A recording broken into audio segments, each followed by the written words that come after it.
James, picture this. It's Friday night. You are completely exhausted after a brutal work week. You are finally in your favorite pajamas, your sofa is calling your name, and you are about to order a huge pizza. Suddenly, your phone buzzes. It's your coworker. Hey, can you please look over my 40-page report right now? It will only take an hour. Oh, stop. Stop it, Emily. My stomach actually hurts just listening to that. That is my literal nightmare. Right? But here is the real question. What do you actually reply? Do you say, sure, send it over, and then hate yourself for the next 3 hours while editing spreadsheets? To my deep shame, yes. Past James would absolutely say yes, smile through the pain, and eat cold pizza while crying inside. Exactly. We have all done it. We say yes when our entire body is screaming no. Welcome back to Now We're Talking English. I'm Emily. And I'm James. Today, we are opening up a massive psychological topic that feels like a heavy weight on so many shoulders. The art of saying no without that horrible, heavy cloud of guilt.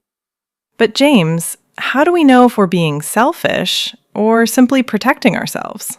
That's probably the most important question of today's episode. Imagine your phone battery is dying.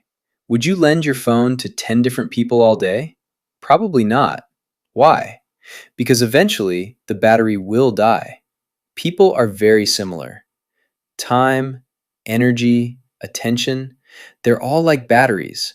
If you never recharge them, one day there's nothing left to give.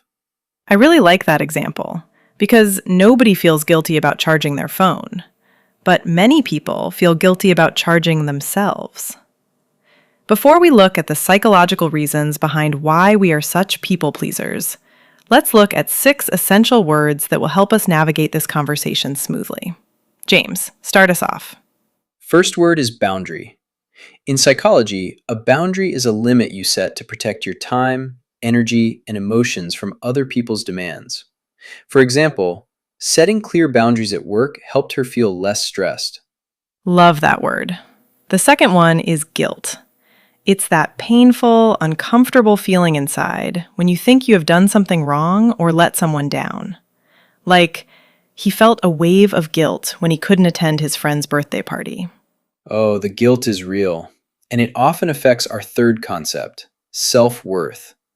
This is how much you value and respect yourself as a person, regardless of what others think. Saying no to extra tasks actually boosted her self-worth. Beautifully explained. Our fourth word is resentment. This is the slow, quiet anger you feel when you say yes to someone, but secretly wish you said no. If you keep doing favors you hate, you will start to feel deep resentment. Very true. To prevent that, you need to learn to decline. It's just an elegant, polite word for saying no to an offer or invitation. I had to decline the invitation because my calendar was full. And finally, our 6th word is priority. This is the thing that is most important to you right now and needs your attention first. My health is my number 1 priority this month. You know, James, to be honest, I used to be a chronic people pleaser. A few years ago, a neighbor asked me to watch her 2 very energetic dogs for an entire weekend. I already had a huge project deadline, and I was exhausted. But I was so terrified of her thinking I was a bad person that I said yes anyway. Oh no, 2 dogs? How did that go? It was a disaster. To make matters worse, one of the dogs chewed my favorite pair of shoes, and I couldn't focus on my work at all. I sat there feeling this intense resentment toward my neighbor, but she didn't even do anything wrong. I did it to myself because I chose her comfort over my own priorities. Exactly. And that's the trap, isn't it?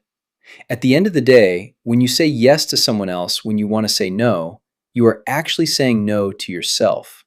You are telling your own brain, my time doesn't matter. My self-worth is less important than making sure nobody is ever annoyed with me.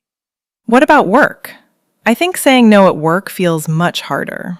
I agree. especially when you're new at a job. You want to impress everyone. You want your manager to like you. So every time someone asks, "Can you help with this?" you immediately say, "Of course." Now imagine this. Your manager asks you to handle an extra project. You're already busy. Instead of saying yes, you say, "I'd be happy to help, but could we decide which project should be the priority?" Oh, that's not really saying no. Exactly. Sometimes setting a boundary isn't refusing, it's asking for clarity. Once an older businessman told me something I'll never forget. He said, "James, every yes costs something. When you say yes to one thing, you're automatically saying no to something else." Wow. If you say yes to working every weekend, maybe you're saying no to your family. If you say yes to every social invitation, maybe you're saying no to rest. If you say yes to everyone else's dreams, maybe you're saying no to your own. I've never looked at it that way. So boundaries aren't walls, they're more like road signs. I love that example, exactly. Road signs don't stop people from driving, they simply help everyone travel safely. Healthy boundaries do the same thing.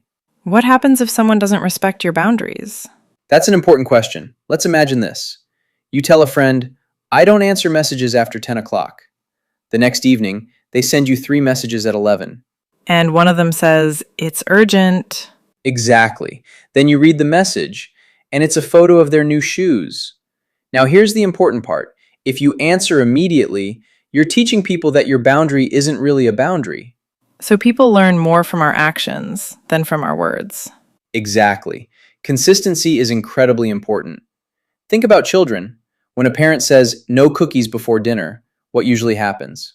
The child asks again. Exactly. They're not evil, they're simply checking if the rule is real. Adults sometimes do exactly the same thing. James, I think I've learned something today. Saying no isn't rejecting people. It's protecting my time, my energy, and sometimes even the relationship itself. Exactly. Because if you constantly ignore your own needs, eventually you'll become exhausted. And exhausted people often become frustrated. Not because they're bad people, but because they've been saying yes for too long. So saying no to one thing can actually help us say yes to the things that matter most. That's one of the biggest lessons I've learned. Every yes has a cost. Choose carefully. Exactly. So let's talk about real, practical tools. If you are listening to this right now and you have an email or a text message sitting on your phone that you want to say no to, here are 3 things you can try today. Tip number 1, buy yourself some time. When someone asks you for a favor, never answer immediately. Don't say yes on the spot. Say, "Let me check my calendar and get back to you." This gives you space to think clearly without the social pressure, away from the guilt.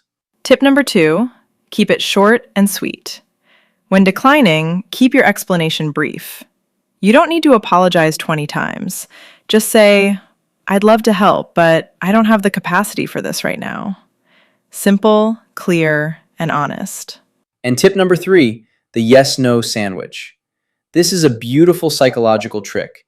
You start with something positive, then you deliver the refusal, and you finish with something warm. For example, "Thank you so much for thinking of me.